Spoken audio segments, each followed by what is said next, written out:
Bonjour tout le monde, aujourd'hui je vais vous montrer comment réaliser ces roses en Fimo et en WIPAM et surtout je vais vous dire quels sont les avantages et les inconvénients de la WIPAM par rapport à la Fimo.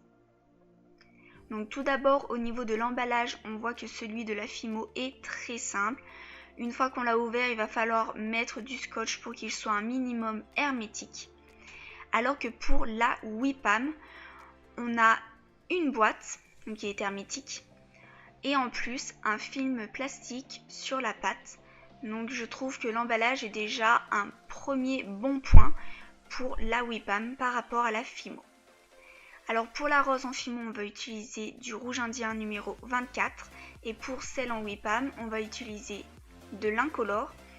Et autre bon point, on peut la colorer avec de la peinture acrylique ou des colorants. Donc ici, j'ai choisi de la peinture acrylique rouge. Donc c'est très simple, il suffit de prendre de la pâte, à laquelle on ajoute de la peinture et on mélange le tout. Et donc je vous conseille de mettre des gants pour éviter de vous en mettre partout sur les mains. Alors il faut savoir aussi que la WIPAM coûte moins cher que la Fimo, donc ça c'est un autre avantage. Mais on en trouve moins que la Fimo, c'est-à-dire dans certains magasins il va y avoir de la Fimo mais pas de la WIPAM, ce que je trouve un peu dommage. Donc voici la pâte obtenue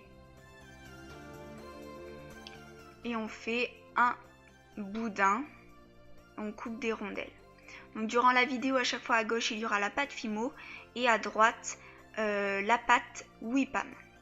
Donc là on commence à former les pétales.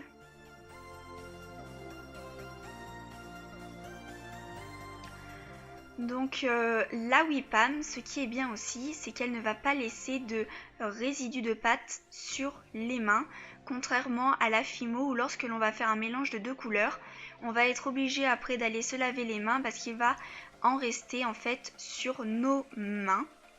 Donc ça c'est encore un avantage.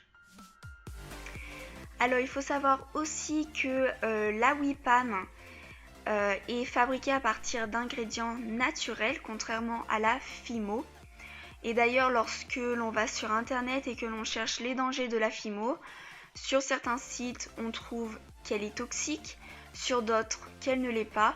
Donc je vous conseille tout simplement d'aller faire vos recherches sur internet pour vous faire votre propre avis.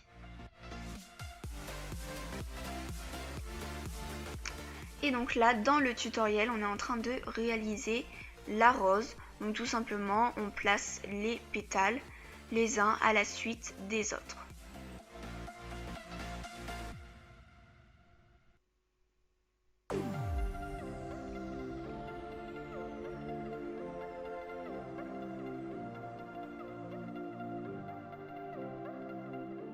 Alors lorsque l'on utilise des outils avec la WIPAM et qu'on ne pense pas à l'enlever tout de suite, forcément sachant qu'elle sèche à l'air libre, eh bien les résidus vont sécher sur les outils, ce qui n'est pas pratique puisque directement on est obligé d'y aller avec une lame pour venir bien tout enlever, pour éviter que ça ne reste. Alors maintenant on passe à la Fimo. Donc la Fimo, comme vous pouvez le savoir je pense, se cuit au four pendant 30 minutes pour durcir. Donc voilà, c'est rapide, donc c'est bien. Après pour la pâte WIPAM, on ne va pas utiliser le four, donc pour ceux qui ne préfèrent pas l'utiliser, c'est bien. Après 24 heures de séchage pour ceux qui sont pressés, eh bien c'est beaucoup. Après il faut voir ce que vous préférez.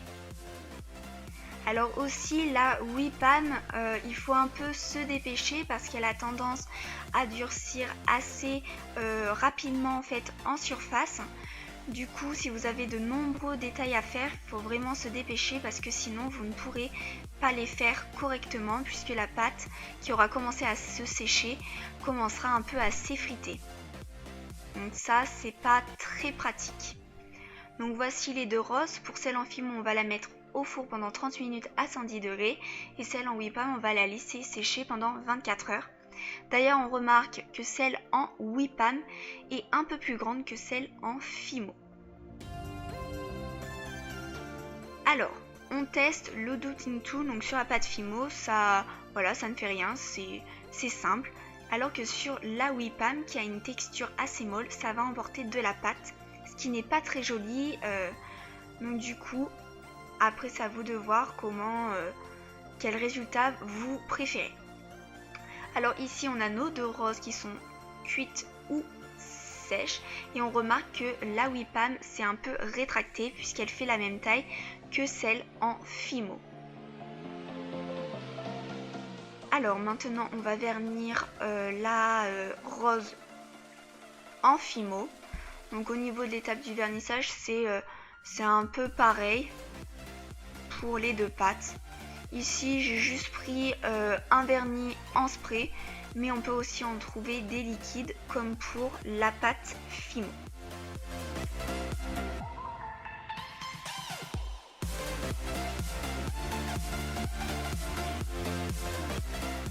Donc voilà le résultat qui est vraiment similaire pour les deux pâtes polymères. En tout cas, pour choisir entre les deux, si vous ne voulez pas mettre trop d'argent dans la pâte, je vous conseillerais la pâte WIPAM qui est vraiment moins chère. Et si vous ne voulez pas utiliser le four non plus, je vous la conseille encore une fois. Et pour la Fimo, si justement vous faites des créations qui durent longtemps, etc., eh bien je vous la conseille puisque la WIPAM aura tendance à un peu se sécher en surface. En tout cas, j'espère que cette vidéo vous aura plu et appris quelques caractéristiques de la WIPAM par rapport à la Fimo, parce qu'en général, on la connaît moins bien puisque tout simplement, c'est une pâte qui est moins connue que la Fimo.